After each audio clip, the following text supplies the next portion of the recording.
சரவண பவாய நமக. குரு பக்தி.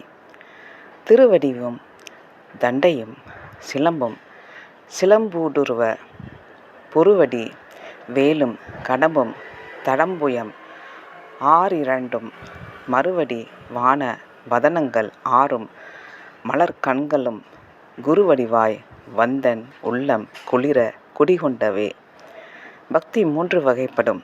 ஈஸ்வரனுக்கு நேராக செய்யும் பக்தி ஈஸ்வர பக்தி, அடியார்களுக்கு செய்யும் பக்தி அடியார் பக்தி, ஆச்சாரியரிடம் செய்யும் பக்தி குரு பக்தி. சுருக்கமாக சொன்னால் 1 சிவபக்தி, 2 ஜங்கம பக்தி, 3 குரு பக்தி என்று சொல்வார்கள். இந்த 3லே மிகவும் சிறந்தது குரு பக்தி. என்ன காரணம் என்று சொல்லப் போகிறேன்.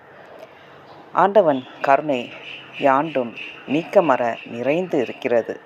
இந்த இடத்தில்தான் இறைவனுடைய கருணை இருக்கிறது. இவ்விடத்தில் இறைவனுடைய கருணை இல்லை என்று சொல்ல முடியாதபடி எங்கும் பறந்து விரிந்தும் இருக்கிறது. அந்த கருணையை பெற வேண்டுமானால் ஆச்சாரியார் மூலமாகத்தான் சுலபமாக பெற முடியும். ஒரு சிறிய உதாரணம் சொல்கிறேன். 120 டிகிரி வெயில், கடும் வெயில். அங்கு இந்த வேஷ்டியை வைத்தால் சுடுமே தவிர எரிந்து வெந்து போகாது. சூரியகாந்த கண்ணாடி என்ற ஒன்று உண்டு. அந்த சூரியகாந்த கண்ணாடியை வெயிலில் வைத்து அதன் கீழ் வருகிற வெயில் ஒளியில் வேஷ்டியை வைத்தால் தீ திக்கென்று பிடித்து கொள்ளும். இந்த வெயிலுக்கு வேஷ்டியை கொளுத்துகின்ற ஆற்றல் கிடையாது. ஆனால் சூரியகாந்த கண்ணாடிக்கு கீழ் வரும் வெயில் வேஷ்டியை தகனம் பண்ணி விடுகிறது. என்ன காரணம்? 50,000 கிரணங்களை தன் பால் ஈர்த்து ஒன்று கூட்டி அனுப்புகிறது சூரியகாந்த கண்ணாடி. நேராக வரும் வெயில் மாதிரி இறைவனை குறித்து செய்யும் பக்தி. சூரியகாந்த கண்ணாடியின் கீழ் வருகின்ற வெயில் மாதிரி குரு பக்தி. குருநாதர் பல வருடங்கள் தவம் செய்து அந்த திருவருளை சேர்த்து வைத்திருக்கிறார். அதனை தம் சீடனுக்கு பயிற்சி விடுகிறார். ஆகையினால்தான் சிவபக்தியை காட்டிலும் குரு பக்தியை சிறந்தது என்று பெரியவர்கள் சொல்கிறார்கள். அருணகிரிநாதர் மிகவும் பெரியவர். அவர் 51 அனுபூதி பாடல்களை பாடினார். மந்திர சாத்திரமாக 51 அக்ஷரங்களுக்கும் 51 அனுபூதி பாடல்களை பாடினார். அதில் கடைசி பாட்டு உங்களுக்கு தெரியும். குருவாய் வருவாய் அருள்வாய் குகனே என்று சொல்கிறார். ஆண்டவனே குருவாக வந்து அருள் செய் என்று சொல்கிறார். மாணிக்க வாசகருக்கு எம்பெருமான் குருநாதராக வந்தார். குருத்த மரநிழலில் திருப்பெருந்துறையில். ஆகவே இறைவன் பக்குவப்பட்ட ஆன்மாக்களுக்கு குருநாதனாக வருவார். மற்றொன்று, ஆச்சாரியனும் நம்மை போலத்தான் உடுத்து இருப்பார். அவரை நம்மை போலவே நினைக்கக்கூடாது. 84 100,000 யோனி வேதங்களிலே தோன்றிய எல்லா பிராணிகளும் உண்டு. வெளியே வந்தால் மலம் என்ற பெயர். ஒரு பிராணி மட்டும் உண்டு. கழித்தது மலம் என்று பெயரில்லை. அது புனிதமானது. எது? பசுவின் சாணம். பூசை வீட்டிலே அதை கொண்டு மெழுகுகிறோம். சுவாமிக்கு பஞ்ச கவ்யமாக அபிஷேகம் பண்ணுகிறோம். இதோ இந்த திருநீறு பசுவின் மலத்தால் ஆனது. குழந்தைகள் வெளிக்கு போனால் பசும் சாணம் போட்டுத்தான் மெழுகுகின்றோம். ஆகையினாலேயே பிய மலங்களை போக்குவதற்காக அமைந்தது பசுவின் மலம்.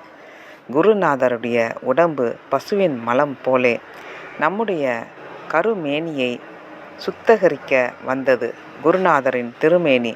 ஆகவே நம்மை போலத்தானே அவரும் இருக்கிறார் என்று எண்ணிவிடக்கூடாது. தெய்வத்தினிடத்தை செய்த பாபம் ஆச்சாரியனிடத்து தீரும். ஆச்சாரியனிடத்து செய்த பாபம் எங்கும் தீராது. அதற்கு முடிவே கிடையாது. ஆகவே சிவபக்தியை காட்டிலும் குரு பக்தியே உயர்ந்தது. அதற்கு ஒரு சிறிய உதாரணம் சொல்கிறேன். ஆச்சாரியன் ஞானத்தின் சுரூபம். ஞானம் எங்கேயாவது கடையிலே விற்குமா? என்னோடு 100 பேர் யாத்திரைக்கு வந்திருக்கிறார்கள். எங்கு போனாலும் சாமான் வாங்குவதுதான் வேலை. கம்பளி, அது இது, பெட்டி, படுக்கை, கூடை, ரயிலில் இடமே கிடையாது. இதை வேடிக்கையாய் சொல்லவில்லை. தங்கத்தை விலைக்கு வாங்கலாம், வைரத்தை விலைக்கு வாங்கலாம், துணிகள் வாங்கலாம், நிலம் வாங்கலாம், பங்களா வாங்கலாம், கார் வாங்கலாம். ஞானத்தை எங்கேயாவது விலைக்கு வாங்க முடியுமா? ஞானம் ஷாப். ஷாப் என்று ஒன்று இருக்கிறதா? 5 கண்டத்திலே எங்கேயாவது ஞானம் விற்கிறதா? அந்த ஞானத்தை கொடுப்பவர் குருநாதர். துன்பத்திற்கு காரணம் எது? அஞ்ஞானம். இன்பத்திற்கு ஏது எது? ஞானம். சுருக்கமாக சொல்கிறேன். அஞ்ஞானம் இருக்க இருக்க துன்பம் இருக்கும். இத்துன்பம் நீங்க என்ன செய்ய வேண்டும்? அஞ்ஞானத்தை போக்க வேண்டும். அஞ்ஞானம் தமஸ், இருள். அது ஞானம் ஒளி, ஞான பிரகாசம், ஞான ஒளி என்று சொல்லுவார்கள். ஒளி என்ன செய்யும்? மகிழ்ச்சியை கொடுக்கும். 2வது திரைப்பட காட்சியை பார்த்துவிட்டு வீட்டுக்கு வந்தார். மின்விளக்கு வீட்டிலே எரிகிறது. ஆனால் வெளியிலே மின்விளக்கு அணைந்து விட்டது. உடனே வீட்டிலும் மின்விளக்கு அணைந்து விட்டது. தீப்பெட்டி இருக்கும் இடம் தெரியவில்லை. என்ன செய்வது? அப்படியே இருக்க வேண்டியதுதான். மனைவியை பார்த்தார். ஜானகி, தீப்பெட்டி எங்கே? நான் பார்க்கவில்லை. அப்பொழுது ஒரு டார்ச் லைட் இருந்தால் எத்தனை நன்மை உண்டாகும். அப்படி வாழ்விலே உண்டாகிற அஞ்ஞானமான இருளுக்கு ஞான ஒளியை கொடுப்பவர் குருநாதர். அவர் கை வைத்தால் ஞானம் வந்து விடுகிறது. ராமகிருஷ்ண பரமஹம்சர் விவேகானந்தர் மீது கையை வைத்தார். ஞானம் விவேகானந்தருக்கு வந்துவிட்டது. அவர் உட்கார்ந்த இடம் 97 லட்ச கட்டிடம்.